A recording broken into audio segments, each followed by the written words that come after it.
This area, although not on the map, it's always been a bit of a secret place where people could afford to come and live and work as artists and musicians.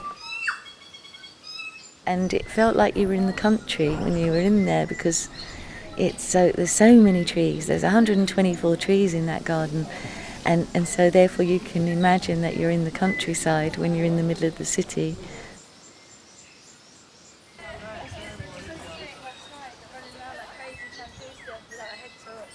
Yeah, no, that's one thing they should have put on the bloody list.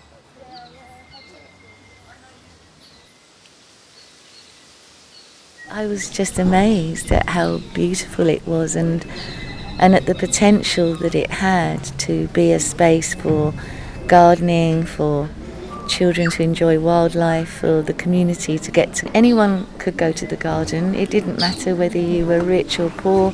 It didn't matter what background you come from, because everybody loves trees, everybody loves plants, everybody loves to watch their children play.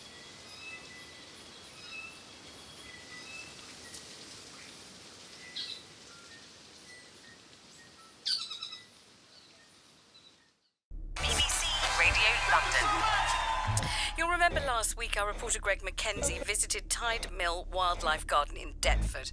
The council has permission for a housing development there. It includes social housing, but it would mean the loss of the garden. It's a 20-year-old garden that has been lovingly tended for years and years by the residents of the area. This social housing development would mean the loss of the garden, and local residents are currently fighting the decision.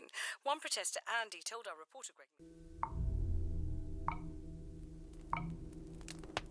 At first, I really didn't believe that they'd do it, because I really thought that we had a very good case to persuade them to look at the plans again, because we had an architect who drew up alternative plans to show that you could still get the number of homes without destroying the garden and the block of flats. And to be honest with you, I still kept thinking we had a fighting chance.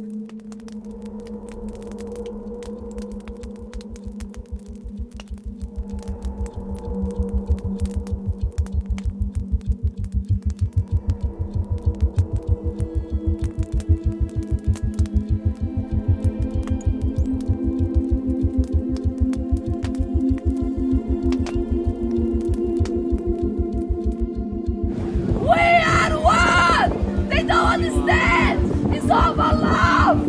It's all about love, guys! Take your uniform now! Come on, then! Do something different today! Do something different today! It's your choice! It's your choice how to make it! Believe me! Change your mind! Away from the ladder, you are putting your head in jeopardy and in danger. It's over. It wasn't until last Monday when all the police were there and the bailiffs were there, and I cried. I mean, I've cried before. The loss of the garden was a huge blow to us, a massive blow, and it was incredibly upsetting. We feel that the people of Deptford are not being listened to.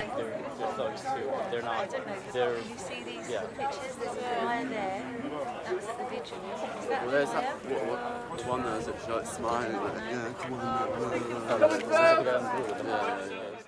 I don't know whether I'll go completely blind. You know, obviously reading is not easy, and however, I can still talk. I know this area so well, I can get around on my own, so I can be independent. In a way, the garden also gave me the opportunity to still contribute. Because of the nature of the garden and the cooperative nature in which we have run it, it's meant that I have been able to play quite an important part in keeping the garden going and keeping the campaign going. No peace! No justice! No peace! No justice! No peace! No justice! No peace!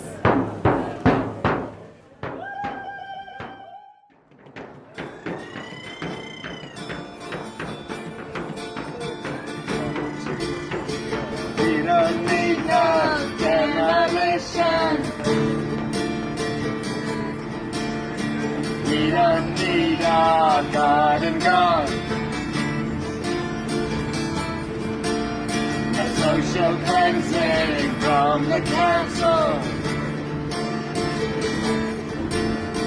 We don't leave our homes alone.